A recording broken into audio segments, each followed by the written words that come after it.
Assalamualaikum warahmatullahi wabarakatuh. Perkenalkan, nama saya Ririn Yuliati dengan NIM 231001004 dari kelas Informatika C. Nah, baik, di sini saya akan menjelaskan kembali tentang apa yang saya dapat setelah menonton video YouTube tentang tugas individu 5 atau dasar Python bagian part 4, yaitu mengenai kelas, objek, inheritance, scope, dan modul. Nah, mungkin di sini kita langsung aja ya ke penjelasannya atau tentang kode-kode berikut. Nah, yang pertama yaitu kelas dan objek. Nah, di mana kode yang pertama ini adalah kita membuat kelas sederhana. Nah, penjelasan tentang kelas myClass ini adalah kita mendefinisikan sebuah kelas bernama myClass menggunakan keyword kelas. Nah, lalu yang X sama dengan 5 ini adalah mendefinisikan properti atau atribut X dengan nilai 5 di dalam kelas. Nah, jadi kode ini adalah digunakan atau mendefinisikan kelas myClass dengan satu atribut X bernilai 5 adalah blueprint atau cetakan untuk membuat suatu objek. Jadi kita coba dan berhasil.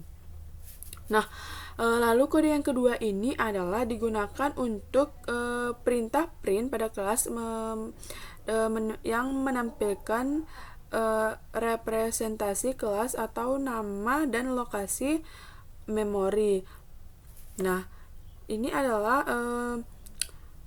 mencetak suatu informasi tentang kelas myClass itu sendiri, atau bukan objeknya menampilkan lokasi di kelas di dalam memori.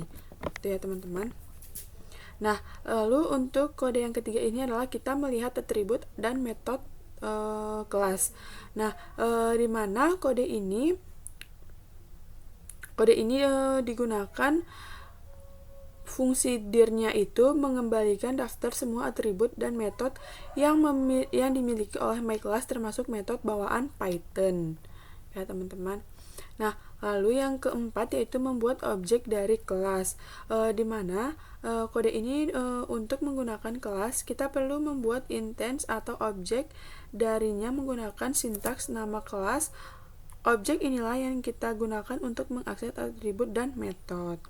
Nah, untuk kode yang kelima yang ini fungsi type mengambilkan tipe dari variabel myObj yaitu class underscore main underscore myClass ya teman-teman. Nah, lalu kode yang keenam dan 7 ini adalah mengakses properti pada objek. Nah, di mana kode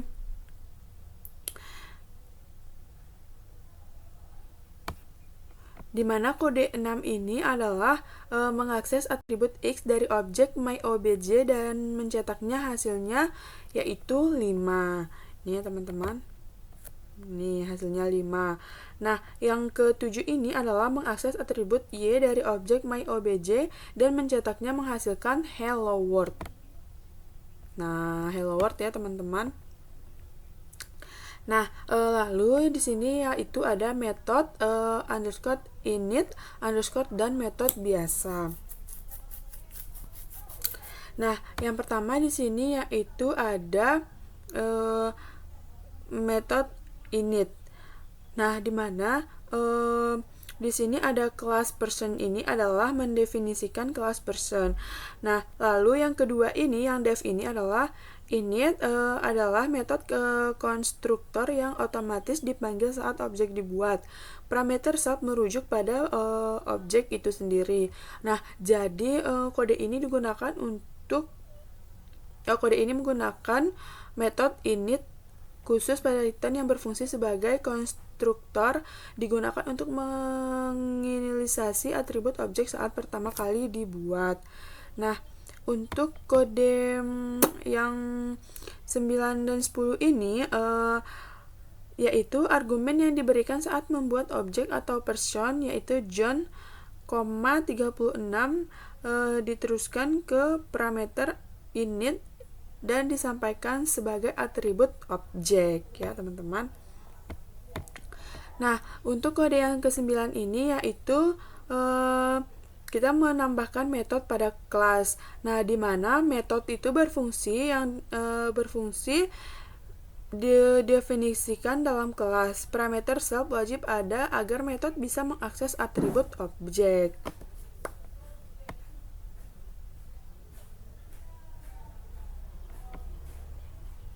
Yang ini ya teman-teman. Nah, lalu di sini ada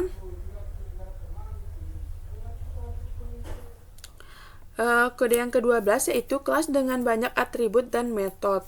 Di sini teman-teman bisa lihat ya kalau dia menggunakan banyak atribut dan banyak juga metodenya. Nah,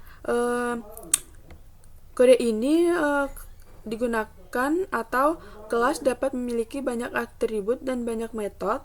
Metode hitung menunjukkan bahwa metode dapat melakukan operasi matematika menggunakan atribut objek. Nah, lalu yang selanjutnya yaitu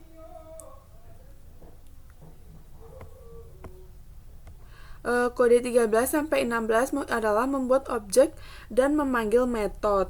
Nah, di mana metode dipanggil menggunakan nama objek, nama metode.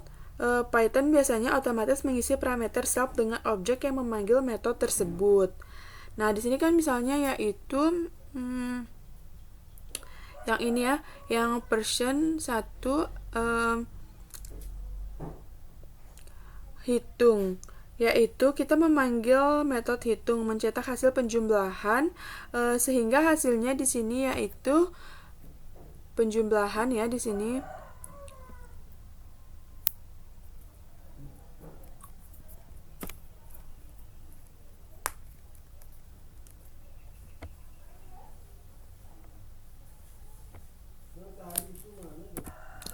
Nah, lalu yang selanjutnya yaitu kode 17 sampai 19 yaitu di sini nama self hanya konvensi. Python mengizinkan penggunaan nama lain, tapi menggunakan self adalah standar. Sebaiknya diikuti untuk kebacaan agar kode bisa dibaca ya teman-teman. Nah, lalu kode yang selanjutnya yaitu kode yang ke-22 sampai kode yang ke-28. Di sini yaitu kita yang ini yang kode ke-22 ini adalah kita membuat objek version 1. Nah, lalu sampai dengan kode ke-28 ini adalah kita mengubah nilai atribut dan tipe datanya. Nah, setelah itu yaitu kode ke-30 di mana ya ini ya teman-teman. Nah, yang del version 1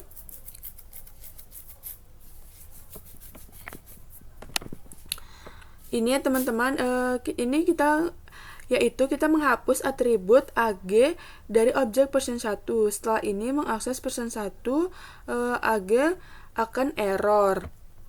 Coba kita coba. Nah, berhasil teman-teman. Nah, lalu yang ke-31 ini adalah kita menghapus seluruh objek version 1 dari memori. Setelah ini variabel version 1 tidak bisa digunakan. Nah, berhasil ya teman-teman. Nah, lalu kode yang selanjutnya yaitu di sini kita mendefinisikan kelas version. Nah, lalu yang selanjutnya ini adalah di mana ini kita keyboard pas digunakan saat kelas tidak memiliki isi. Ini mencegah error sintaks. Nah, yang selanjutnya yang ini version 1 ini adalah kita membuat objek dari kelas kosong. Nah, lalu yang di version 1 ini adalah menampilkan atribut atau metode bawaan dari objek kosong. Nah, yang selanjutnya yaitu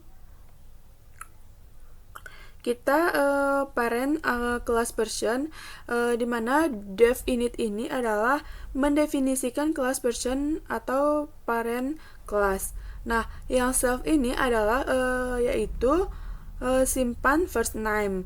Nah, yang selanjutnya yaitu ini, yang iname ini adalah simpan last name. Nah, lalu yang dev ini adalah kita yaitu method print name. Nah, yang selanjutnya ini adalah yang print ini adalah mencetak first name dan last name. Nah, yang X ini adalah kita gunakan untuk membuat objek person bernama Budi Darmawan. Budi, Darmawan. Nah, yang X ini adalah yang di bawahnya ini kita memanggil print name, yaitu outputnya adalah Budi Darmawan. Seperti ini ya teman-teman. Lalu yang selanjutnya yaitu kode 37 sampai 40. Nah, di sini teman-teman bisa lihat yaitu kita adalah simple, inheritance, dan pass. Nah, di mana yang pertama yaitu ada class student. Nah, di mana class student ini mewarisi atau inherit semua atribut dan metode dan person. Person disebut parent class.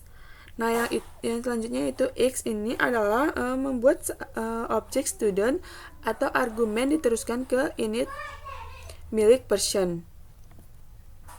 Nah, jadi inheritance ini adalah memungkinkan child class menggunakan semua atribut dan metode parent class tanpa harus mendefinisikan ulang lagi. Ini prinsip kode RAUS dalam OOP. Nah, yang selanjutnya yaitu kode 41 sampai 47, di mana kita adalah override underscore init pada child class. Nah, di mana kode ini digunakan untuk ketika child class mendefinisikan sebuah init, mendefinisikan menggunakan init sendiri, init parent tidak otomatis terpanggil. Kita harus memanggil person init atau self secara eksplisit.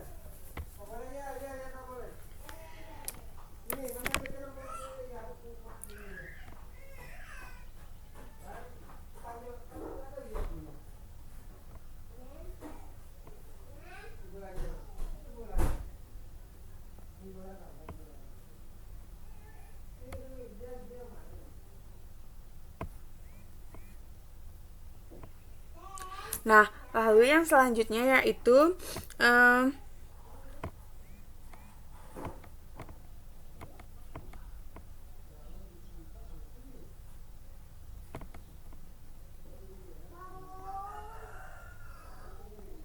kita ke kode 51 sampai 54 ya teman-teman. Nah, yang ini di sini adalah kita menambahkan properti pada child class. Nah, di mana kode ini digunakan untuk child class ini dapat menambah atribut baru selain yang diwarisi dari parent. Ini cara memperluas fungsional kelas tanpa mengubah parent class. Nah, yang selanjutnya yaitu kita menambahkan metode pada child class. Yang ini ya teman-teman.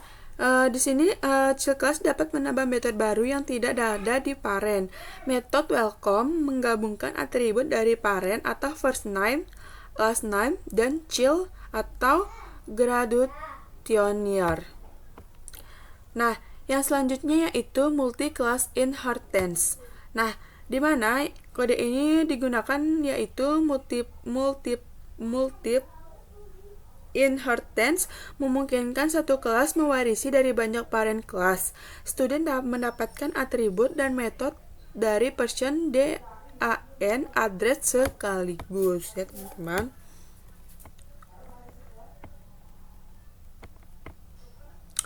Nah, yang selanjutnya itu scope variable atau local, enclosing atau global dan global. Nah, di mana kodenya yang ini yaitu variabel yang didefinisikan di dalam fungsi bersifat lokal hanya dapat diakses di dalam fungsi tersebut. Mengaksesnya dari luar menyebabkan nama bisa menjadi error. Nah, yang selanjutnya yaitu enclosing scope atau nested function. Nah, di mana kodenya yang ini ya teman-teman, ini digunakan untuk fungsi di dalam fungsi atau nested dapat mengakses variabel dan scope fungsi luarnya. Ini disebut enclosing scope atau closure. Nah, yang selanjutnya yaitu global scope, di mana kodenya yang ini yaitu variabel global dapat dibaca dalam fungsi. Namun, untuk mengubah variabel global dan dalam fungsi perlu keyboard global. Nah, yang selanjutnya yaitu variabel lokal tidak mengubah global. Nah, di mana kodenya yang ini yaitu mendefinisikan variabel dengan nama yang sama di dalam fungsi membuat variabel lokal baru tidak mengubah variabel global. Setiap fungsi punya scope sendiri. Nah, yang selanjutnya yaitu keyboard global, dimana kodenya sampai sini, yang mana keyboard global digunakan untuk membuat atau mengubah variabel global dari dalam fungsi. Tanpa global, assignment di dalam fungsi hanya membuat variabel lokal baru. Nah, yang selanjutnya yaitu Python modules. Nah, di mana yang pertama yaitu import modul kostum. Nah, di mana ada 3 cara import. Yang pertama yaitu import modul atau pakai prefix. Yang kedua yaitu from modul import fungsi, yaitu menggunakan langsung pakai. Yang ketiga yaitu import as alias, yaitu pakai nama pendek. Alias berguna untuk nama modul yang panjang. Seperti ini ya teman-teman. Yaitu namanya Yunus.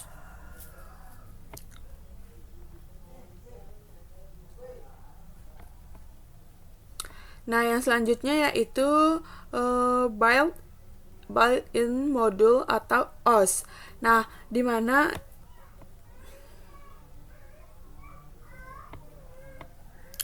kodenya sampai sini yaitu modul OS menyediakan fungsi untuk operasi file system, membuat folder, mengecek keberadaan file atau folder, mendapatkan direktori kerja, dan lain-lain.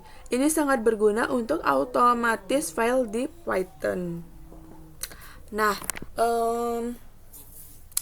dari yang tadi saya jelaskan yaitu di sini saya dapat menyimpulkan bahwa yaitu kita tadi sudah membahas tentang kelas dan objek, lalu init atau konstruktor, lalu metode, dan lalu modifikasi atribut, lalu inheritance, lalu multiple inheritance, dan scope variable, dan yang terakhir yaitu modules. Nah, mungkin sekian penjelasan dari saya, kurang lebihnya saya mohon maaf. Wassalamualaikum warahmatullahi wabarakatuh.